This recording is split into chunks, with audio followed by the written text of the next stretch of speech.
Hello everyone, Alex here again with another rundown of some of my most recently processed images. And this week as well, all these images are also recently taken images because they're almost all from my most recent trip to the Pacific coast of Mexico. The 50 images today, so I'll whiz through these relatively quickly. There's quite a lot of repetition of subject matter given that they're all from the same trip. They kind of represent a first cull of processing. I have to say, I mix up when processing images, both images that are favourites. Naturally, you want to process out some favourites early on. Also, images that you think are very characteristic of the area, because those images obviously are very useful if you're telling stories about the region or the species. And then also pictures that I know will be quick to process, because just like any person, if you see a picture and you think, oh, that one will take 20 seconds and that one will take 3 minutes, you're likely to choose the one that takes 20 seconds to process out, for just to sort of build the numbers up quickly. So I very much feel that this was very much a very, although there's quite a lot of images here, this was really a first pass, and I probably ended up picking more images and processing out more of these kind of first pass without really thinking too deeply images than I intended. The first picture, as you can see, is actually a picture of me taken by my friend Nick Moore, which is not really part of this, but it's part of the recently processed folder. So that's what that one is. That's me on the trip, shooting with Nikon D850 in Suba housing with retro flashes, which is the gear that was used for all these pictures. Anyway, these first pictures were actually taken on a day trip out of Cabo, going up the Gulf side. On our arrival day, we went out there for a day, hoping to be able to go out onto the Pacific coast side and look for mako sharks, but the weather was against us. So we went the other way looking for silky sharks and didn't have a lot of luck, to be fair. We saw huge numbers of cool things from the boat, but nothing that we could get in the water with. This was a super pod of common dolphins, or East Pacific common dolphins, which was really fantastic to see. These were actually shot with a 105mm macro lens. It was the only sort of topside lens I had with me, but not a bad lens for this sort of thing off a boat. I generally try and avoid shooting off a small boat anyway with anything more than about a 200mm. I find that works pretty well. And in fact, if you're out there on the water, it's quite nice to get a bit of the environment in it as well anyway. So this was with 100mm. But yeah, that's just a starter. This was one of the silky sharks that turned up. I haven't really processed many from this day. A lot of my photos were rather obscured by us being seasick in the water. I think getting off a transatlantic pair of flights to get to Cabo, and then the transatlantic and the Americas to get to the Pacific coast, and then going straight out from the airport out onto a boat into not completely flat seas wasn't the best recipe for not getting an upset stomach. So we had a bit of seasickness on the day. But this silky was quite an interesting shark. It was mating season for the silkies there, and you can see this one had huge numbers of bites all over its body. Normally, a lot of sharks, the mating scars are in very specific areas that the males need to bite to hang on, as it were. But this one was just bitten up everywhere. This photo is not the best for showing it, I have to say. I didn't, as I said, my mind was on other things. The white blotches in the water are actually little kelp chains that were everywhere when we were in the water. So on to the Rehevilhejos Islands, if I can get my words out. And this was on our check dive, this handsome octopus. Obviously the pictures are in chronological order, so you're going to see pictures from the dives. But these are on San Benedicto Island. This is a silvertip shark. I've not pointed it out, but I'll leave the camera settings here on the right hand side, so you should be able to see the camera settings should you want them. About half of these pictures are already on my website, but the other half I haven't uploaded yet. But if you're watching this in some time in the future, you'll obviously be able to find them there and find all the camera settings from them there. Let me just try and close this one down a bit. Actually, if I close that one down, you should get the camera settings. There we go, on the page better. I think the Socorro, as it's known by most divers, this area is famous for its giant oceanic mantas, really big individuals of oceanic mantas. Most of the mantas that I dive with around the world tend to be reef mantas. We do see oceanics in other places, but it was fantastic to go to an area for oceanic mantas. And going to a manta destination meant that you go there with a number of pictures in mind. The images I felt I really wanted were shots of the mantas being cleaned by the clarion angelfish, very characteristic of that area, but also the clarion angelfish being bright orange angelfish are one of the coolest cleaner fish in the ocean. So it's kind of great to tell the manta story, but also to tell this kind of general ocean cleaning story, which is really cool. I wanted to get some silhouette shots of mantas. In fact, this first encounter, I was sort of trying to bag a few silhouettes, and it wasn't necessarily the best encounter. But I don't think either of these are particularly great. But I processed them out because silhouettes are quick to process for obvious reasons, with no flash, no backscatter, just a quick process out. This is still on our first main day. This is sorry, I haven't been blowing these up. This is a Galapagos shark with a Silvertip shark behind on the cleaning station at San Benedicto Island, in a relatively deep cleaning station. So it's always sort of a bit of a challenge to get time on that site with them. But shallow up on the cleaning station, there's areas where the mantas tend to come into. And actually, one of my favourite ways to shoot mantas are these slightly downward shots of them. I think that typically a lot of our photos of mantas tend to be from underneath, and we kind of feel that gets a better connection with the animals. But I've always felt mantas look particularly nice from above. And during this trip, I really struggled. I got this was on the first day with mantas, and we had mantas all through the trip. And it was really, really great. And on every dive site, and there were mantas, and it was great. But I actually had relatively few opportunities to get these sort of top-down views of them, which are one of my favourite angles to shoot them from. I think that was partly because it was a group trip, and one of the things we said as a group is, if we can all roughly stay at the same depth, it makes it easier to keep each other out of photos and that sort of thing. And obviously, going for these above shots, you tend to be above everyone else and therefore in their photos. So maybe that's also why I found I didn't get many shots. But I felt that was a bit of a pity, because I really like these top-down views. I like the fact that you get some scenery often in the background, which isn't too distracting because it's in the distance. And I actually think that mantas actually are more attractive from the top than from the bottom. I know we always shoot them from generally coming over our heads, but I like them when I like that top-down view. These two pictures here you can see side by side. I think this is the same manta actually. The looking up at it view for me is not as nice as the looking down. I do like that looking down view of mantas, but most of the shots on this trip ended up being looking up at mantas shots, which is fine. I think another thing when you're shooting mantas all week, you start thinking, how do you want those cephalic fins, the horns of the devil ray, as they're often referred to? How do you want those to look? Do you want them rolled up so they really do look like horns, or do you want them flayed out, where as the mantas often do when they come in to be cleaned and when they're kind of not traveling, and they obviously use them also to create a filter feeding apparatus to direct water into their mouths when they're feeding. And I think generally, I kind of feel it's nice to have them both ways. I wouldn't want all my shots to be with horns, and I wouldn't want all my shots to have the big opened out paddles of the cephalic fins either. So now on to Roca Partida, which is one of the famous, probably the most famous dive site of this area, which is a very tiny rock out in the middle of the ocean. The Revillagigedos Islands. I'm really struggling with my pronunciation of that. Sorry for those who know how to say it properly. They are all created by an ocean hotspot creating volcanoes. They're very, very new islands. A lot of them don't have any vegetation on. They're built of lava and ash predominantly. And then the older islands are more and more eroded away. And I assume that Roca Partida is actually just an old sort of volcanic plug. It's probably an area where the lava is really, really solidified, and what was once a volcano has eroded around it. And there's also presumably been subsidence. Generally with ocean crust, if you extrude lots of volcanic material, that weight makes the crust slowly sink over time.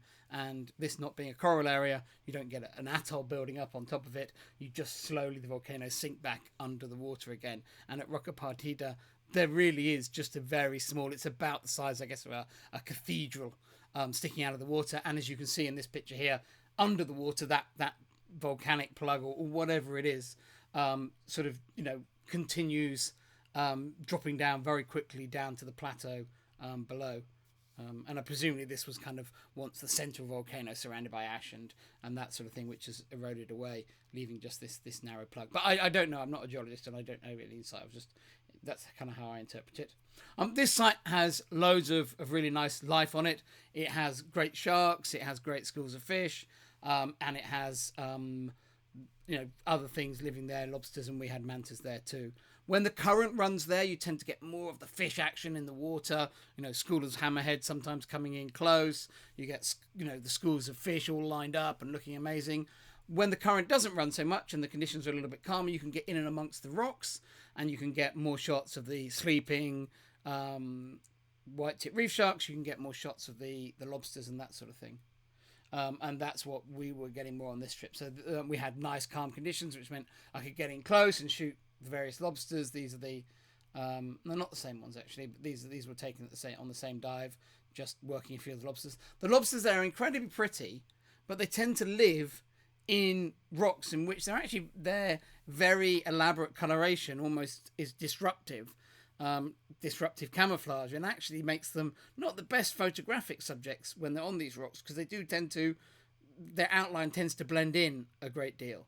But that's the way they are. So that's the way they are in these pictures. But yeah, they are absolutely beautiful animals. They've got fantastic blue and black markings on them. Their bodies are really, really ornate. But it's this ornate nature that kind of makes them blur into the rocks. This one was clambering down a gully towards me. This is taken looking straight up the rock face. This one shot with the fisheye. These shot fisheye as well. So these were fisheye. Actually, this picture here is quite interesting in that this picture here is actually a vertical panorama. I was really struggling to get everything in the frame. So I actually just went click, click. You can't see me move my hands, but I did 2 photos in a row just to give because I couldn't quite get exactly the picture I wanted in one photo. And then simply just when I downloaded them, highlighted both of them in Lightroom and just merged them as a panorama, and that's what created this image here. It's it's a good trick to remember, and I think the hard thing of it is remembering you can do it if you're on a dive and your lens isn't quite wide enough for the shot you want. Is to remember that you can always just do a mini 2 or 3 frame panorama and stitch the images afterwards, and that's what I did here. If you're shooting with flash, as I was here, you don't actually go click click. You go click, wait half a second just to make sure the flash guns are fully recycled, so you get the same exposure again, and then do the second shot. A little bit more of the action and the fish action on Roca Partida. These are a school of blackjacks, which are a very widespread species around the world. As a lot of the jacks are, but you don't always see them in big groups and big gatherings, so quite spectacular in seeing these numbers. Quite large fish. There's some Pacific Creole fish as well, as there are in pretty much every photo here, to be honest, up in the water column too. Then on this dive, there wasn't too much swell, so it was easy to get close to the sleeping white-tip sharks that are very characteristic of Roca Partida. These sleep in various ledges around the rock, and their numbers are a lot more than when I last went to this area, which was a long time ago. I think it was 16 years ago, when there were literally 8 or 10 of them there. There's now huge numbers of them, and there's loads swimming around and loads lying about in just about every crevice, usually in groups of sort of 4, 6, 8, 10, something like that.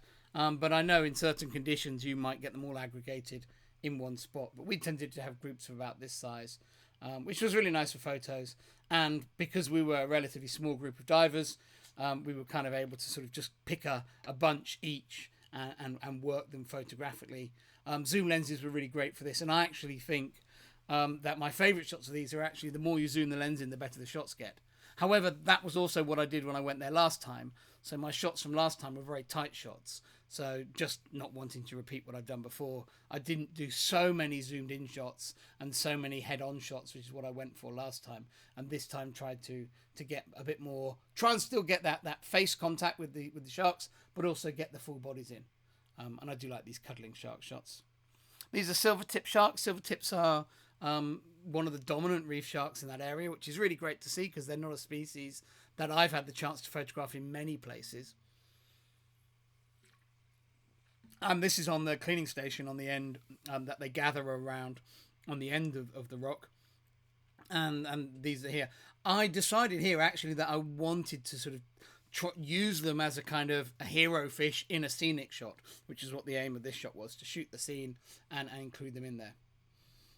These next two photos, sorry, I'm scrolling a bit fast. These next two photos of white-tip reef sharks were taken on a morning dive when a moray eel, which you can actually just see off at the end here, had actually caught a fish, caught a butterfly fish in its mouth, and it sent all the white tips mad for about 5 minutes, and they were buzzing around the reef, and it was a great opportunity to get up close photos of them swimming. And this is a shot with 4 of them in there, and this shot here with another pair of them coming back the other way, and it was quite cool. I've got lots of shots where they're very messy, and there's lots of kind of bodies writhing around, but I think actually on reflection, I think these shots are a bit more useful. I may well process some of the others later, but these shots are just kind of nice portraits of white-tip reef sharks cruising around, which, to be honest, is not always the easiest shark to get photos of, because they're actually quite a timid shark a lot of the time. They're not really the biggest and meatiest shark out there, so they tend to be quite wary around divers, and they can be approached when they're lying on the seabed, but when they're swimming, it's not always the easiest to get good wide-angle shots of them, so I was quite pleased to get these pictures. Then some manta action. Mantas out in the blue, shot either, these are shot with the WACP, but maybe some fisheyes mixed in. Here's that WACP and fisheye. Mantas coming in, the lots of different angles.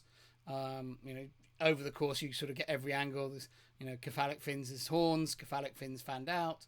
That I think is actually the same manta. May not be the same pass, but it's a similar thing. They're very friendly, the mantas there. What we did as a group is generally most of us wanted relatively clean pictures of mantas. So our kind of plan, our mode of operation when we saw a manta was to spread out. We kind of said, just make a ring around the dive guide, space yourselves out, because the mantas are very friendly there. They like divers' bubbles, and the encounters with them are really mid-water. So you get this great opportunity to shoot mantas coming up to you in the blue. And if you just spread out, they kind of come to each of you. And by spreading out, you don't end up with other divers right next to you. And obviously, leading the trip, I can't monopolise or be seen to hog any of the opportunities. So my strategy was always to swim as far away from the group as I could, so that should a manta be coming my way, I didn't have to... there wasn't anyone else competing with it, because if it was obviously one of the guys in the workshop, I would have kind of had to let them go first. Whereas if I'm on my own, I don't have to deal with that situation of letting someone go first, because there's no one to let go first. But I think as a result, I think a shot I missed, which a lot of the group got really nice shots of, are pictures of mantas with people in, because these mantas are so big, and I think without having the odd diver in the shots, you don't really get the impression of the scale. And I think that's something I missed out on by always swimming away from the group to be as far away from everyone as possible. And actually, one of the advantages of being a little bit closer to other divers is once the manta's been to the person next to you, and then it starts coming to you, you've got them as a lovely sort of background feature in the picture, which gives some depth to the composition, which kind of these pictures lack a little bit. And also really shows off the scale of these huge mantas. So I think that's something I missed on this trip, was getting a really nice manta shot with people in. I got lots of clean manta shots, but none with people in. These are just a few topside pictures from the different places. This is, I guess, ash layers eroded by what little rain falls out there. You can see it's not the greenest place, but they are incredible islands, and it really is a place that very few people in the world have ever seen. Only the divers that go out there really, and the military people based there, get to see these islands. So of all the places in the world you can go, it is incredible as a diver. Sometimes you go to these remote islands in the middle of the ocean that hardly any humans have ever seen. And that I think is a real privilege of going to this place. This is Rocca Partida, which I said, you can see why I say it's kind of cathedral sized. You can see up actually on the top here some of the seabirds, which give a nice sense of scale there. Just zoom in on those, some of the boobies on the top there. Oh, it's not sharpened up this time, but yeah, it did before. And then this is just carrying on at Rocca Partida. These are more mantas. I was shooting both silhouettes and flashlit shots here, and you can actually see these two shots are shot probably fractions of a second apart. And there's a few ways that I can shoot silhouettes very easily. when using the camera. My D850 doesn't have a neat flash off button on the housing that my D5 has, so I use a different strategy for that. One, which is what these first two pictures are doing, is actually when shooting mantas with strobes on quite high power, I just shot photos fast enough until my strobes ran out of battery, so that I could get the silhouette version of pretty much the same shot, and that's what you can see on these two. But then what I realized to these next ones is also because I use a flash trigger, all I need to do is exceed the flash synchronization speed of the trigger, which is a 2/50th of a second, because that's what my camera will do. And then it no longer fires the flashes. So here, you can see this one is shot at a 2/50th, and this silhouette here was taken by basically taking the pictures fast enough that my flashes didn't recycle. This picture here, once it's taken of the same manta, but just a few minutes later, when I'd kind of, the first two were the first pass, and then this was it coming around again, and I was, okay, I want to get silhouettes this time. I'm actually going to set up for it. And all I did was I just tweaked my exposure settings so that they went up to above the synchronization speed of the camera, and that stops the flashes firing. So it's a very quick way of turning your flash guns off. In this type of situation, is just not that shutter speed up. I could have, of course, reached out and turned them off, but when you're chasing around in the blue after mantas, the quicker you can get things done, the better. So these next two shots, they're both the black and white and the color one. They're probably both taken on, okay, 400th and a 500th, but with the intention of using those fast shutter speeds to get the flash guns to drop out. Right, I've already been 20 minutes, so I better speed up a bit. Some more, sorry, it's jumping around a bit today. Some more sleeping white tips, different size groups. This is a little group with 4 in. One of the guys on the group did some shots of these with only one flash gun hitting them, and I really liked the effect of it, so I thought I'd have a go at it on this dive. And so both these shots are taken with just a single flash. Or this one's with one flash, and this one's with one flash dominant and the other flash just turned up a little bit, to create these kind of more shadowy, trying to get a feeling of texture from all these piled up sharks. I don't know whether it works, and I kind of feel this shot probably would be better with a flatter light, but it was the decision I made on that dive to try it. And I like these, and obviously the main thing with these I was trying to do was to keep eye contact with all the sharks, so just playing around with the composition until I got all those eyes connecting with the camera. They're not amazing shots, but it's a very characteristic subject matter from that area. Then this was a sleeping shark or resting shark on the seabed that I want to do some portraits of. He opened his mouth very nicely for me when I was shooting him, but in the end I was able to get a little bit closer. So I've just got to process this one as well, which he hasn't got his mouth open as much, but I was a little bit closer. I actually put his eye today on Instagram. It looks amazing, this eye, with all these kind of little blood vessels or whatever they are in the iris there. Right, on to now going back to Socorro Island and Cabo Pios, which is the best dive site generally for getting the cleaning behaviour of the clarion angels. And this was a high priority for me during the trip, that I wanted to get because I hadn't had the chance to really get it on my previous visit, and I was happy to get these opportunities. Didn't get anything I'd say was like, oh my god, that was the perfect cleaning thing. We actually had quite poor visibility on this day. This picture's taken without flash, but it was relatively shallow, so I was able to get nice detail and contrast in the picture. This one's got a bit of flash in it, of the clarion angels coming in and cleaning the manta alongside the reef, and getting the chance to get these pictures of the mantas being cleaned.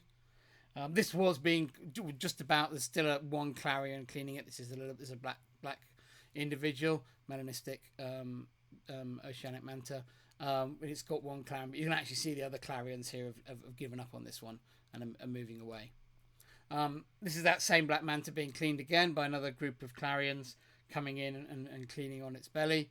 You can see this one is one of the few shots I've got with some divers in the background that give that sense of scale, and I wish I had a few more like that. Then I was shooting with the WACP, so I would use the zoom ability to zoom in and get some shots showing the detail of this. Always good from an editorial point of view to not have all your pictures the same. You can't illustrate an article with of this behavior, for example, with all the pictures being, here's the whole manta, here are the angelfish. You need some detail shots. One thing that's interesting about this shot is that are these little marks on the manta skin, which to me look like they're bite marks from that mouth there.